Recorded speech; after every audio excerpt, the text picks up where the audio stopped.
From our CBS News broadcast center in New York, let me welcome you back to the Takeout. The family of retired FBI Agent Robert Levinson says justice is now being served in the U.S. and as the U.S. and Israel strike Iran. Levinson, if you don't remember, disappeared in Iran March 9, 2007, during an unauthorized CIA mission. The U.S. government has concluded he died while being held in Iranian custody. His son, Daniel Levinson, joins me now. Daniel, thank you for your time. Please remind my audience of your father's story in relationship to the Iranian government and the U.S. government. Thank you for having me. My father disappeared on March 9th, 2007, on Kish Island, Iran. He was taken in by authorities there and was never heard from again. They have lied to us every day ever since. We still have no answers about what happened to him, when he would have died, or where he was being held over there.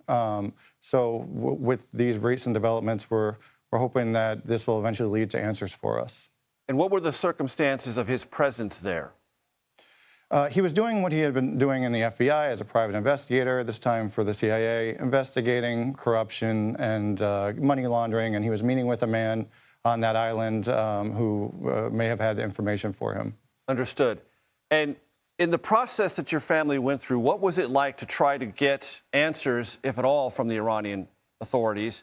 And how helpful, or maybe not so helpful, was the U.S. government in trying to facilitate your family getting some of those answers?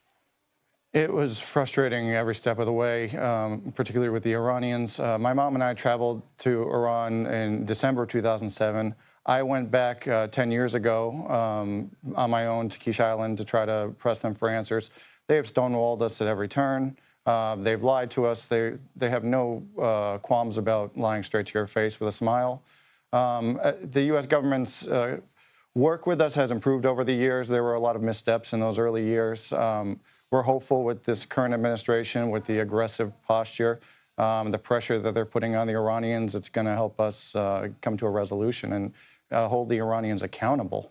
And let me ask you this then. What would accountability to your family look like? And do you think now that the regime is certainly much weaker, it might fall in on itself entirely, that you might have an opportunity that has been denied to you over these many years of finding out exactly what happened? Yeah, there are several opportunities. Eventually, nobody knows what's actually going to happen these coming weeks. But I think regardless of whatever government ends up taking place, whether it's an American-friendly government or not, there will be talks with the Trump administration. There will be an opportunity for our side to force them to the table and talk and come clean, provide answers. We have not received his remains.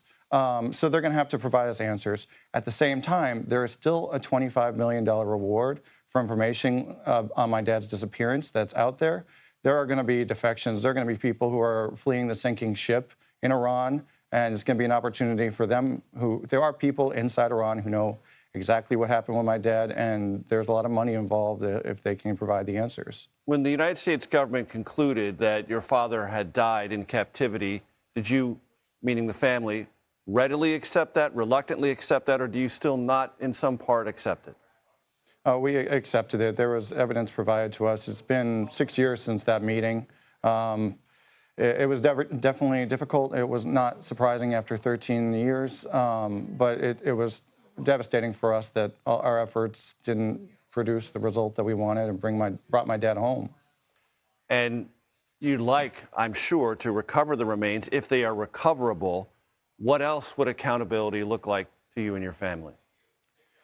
We'd like to hear what happened to him. We'd like to find out more specifically on who gave the orders to arrest my father, who gave the orders to keep quiet about it, the people who were all involved in the Iranian government, and they're going to have to pay the price and face the music about that.